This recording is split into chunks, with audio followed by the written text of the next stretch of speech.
네, 이번 시간에 토론 활동을 한 뒤에 짧게 살펴봐야 할 내용에 대해서 간략하게 살펴보도록 우리나라의 저출산 문제의 원인에 대해서 짧게 살펴보도록 하겠습니다. 우리나라의 인구 문제는 저출산 문제가 가장 큰 문제죠. 그래서 우리나라는 출산이 가능한 여성 인구의 수가 줄어들고 있죠. 그리고 결혼 연령이 계속해서 높아지고 있고요. 왜냐하면 여성의 교육 정도가 높아지니까요. 그래서 나이가 좀 많이 들어서 결혼을 해서 아이를 늦게 낳는 경우가 많아지면서 낮은 출산율로 이어지고 있습니다.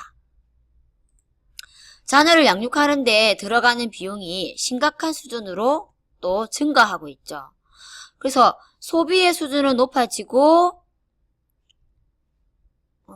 죄송해요. 이게 왜 뜨는지 모르겠네요. 네. 뭐가 설치하고 있다는데. 중단. 네. 시간은 가고 있네요. 캔슬할게요. 네.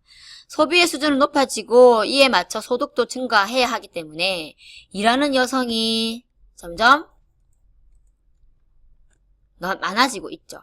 이에 따라서 자녀 양육에 대한 어려움 때문에 저출산이 야기된다는 얘기예요. 그러니까 여성의 교육 정도 높아져서 결혼을 늦게 하고 그래서 늦게 아기를 낳게 되고 그런데 그 아기를 낳는데 들어가는 돈이 너무 많이 들고 그래서 점점 자녀의 수가 작게 되죠. 그래서 저출산 문제가 이러한 데에서 원인이 된다는 얘기입니다.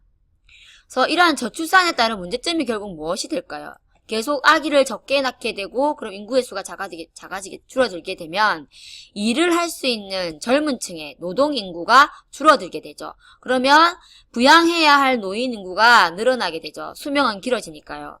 결국 경제의 부담으로 작용하게 되죠.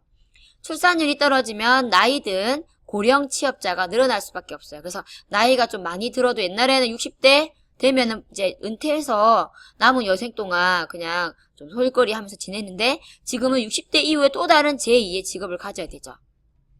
은퇴 후에도 삶을 생각해야 된다는 얘기입니다.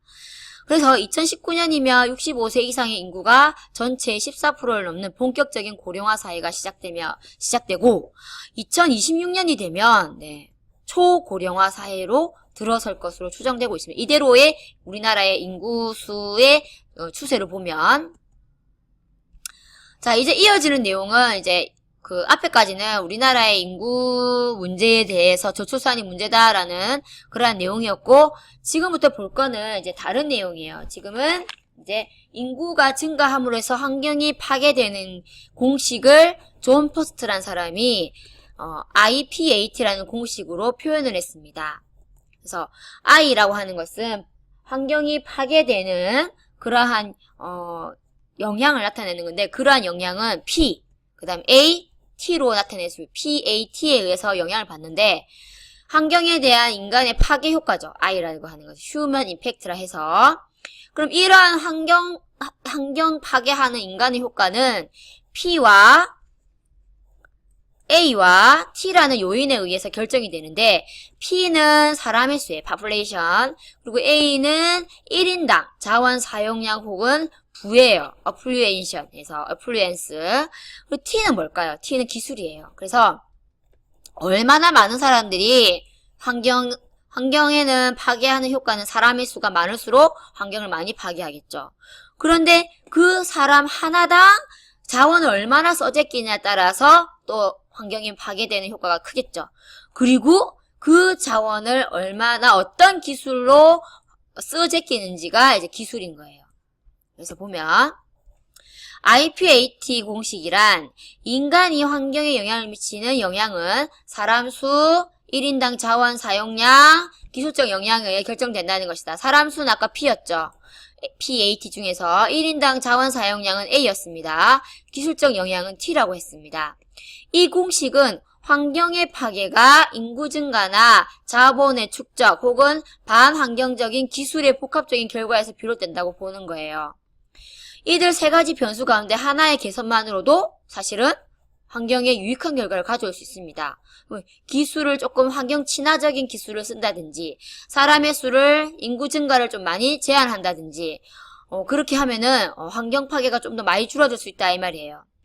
환경을 보존하기 위해서는 적절한 인구를 유지하는 것도 중요하지만 자원의 사용량을 줄이고 사람 1인당 쓰는 자원의 사용량을 좀 줄이고 같은 양의 자원을 사용하더라도 오염물질을 적게 친환경적인 공학기술을 사용해서 오염물질을 적게 배출하도록 노력해야 된다는 얘기입니다. 이어서 세계 인구 5% 미만인 미국인이 선진국 사람이죠. 이 사람이 자원의 40%를 이용하듯 저개발국에 비해 개발국, 그러니까 선진국의 인구 1인이 사용하는 자원의 양이 많기 때문에 예를 들면 인도나 아니면 저 방글라데시에서는 자동차 굴리는데 돈이 없기 때문에 그렇게 많이 안 굴려요. 그래서 뭐 자전거를 타고 다닌다든지 리어카를 끌든지 해서 이동을 수단을 하죠. 하지만 미국의 돈 많은 부자들 같은 경우에는 자동차를 쉽게 굴리죠. 그럼 석유가 그만큼 1인당 쓰는 석유의 양은 못 사는 나라의 사람들에 비해서 엄청나게 많다는 얘기예요. 그래서 그 말이죠. 세계 인구 5% 미만인 미국인이 자원의 40%를 이용한다는 거예요. 못 사는 나라에 비하면. 그래서 환경 문제의 근본적인 해결을 위해서는 못 사는 사람이 아니고 잘 사는 개발국, 선진국 인구의 1인당 자원 소비량을 줄이는 것이 무엇보다도 중요하다는 것입니다. 그래서 자원의 소비와 마찬가지로 과학기술 또한 환경에 영향을 미치는데 작물 생산량 증가를 위해 사용하는 비료나 DDT, 살충제 이런 생물 농축 현상, 원자력 발전소에 의한 환경 문제 등과 같이 과학기술에 의해서도 의한 환경 파괴의 문제가 심각해지고 있다는 얘기입니다. 환경 파괴를 막기 위해서는 인구 성장의 억제와 더불어 자원의 사용량을 줄이는 생활 양식의 변화가 요구된다라는 것입니다. 자, 그럼 이까지 이제 내용을 다음 시간에 토론 활동을 한 뒤에 요까지는 이제 볼 것입니다. 네, 진도를 마치기 위해서 어쩔 수 없이 선생님이 영상을 만들었어요. 수업 시간에 보도록 해요. 수고하셨습니다.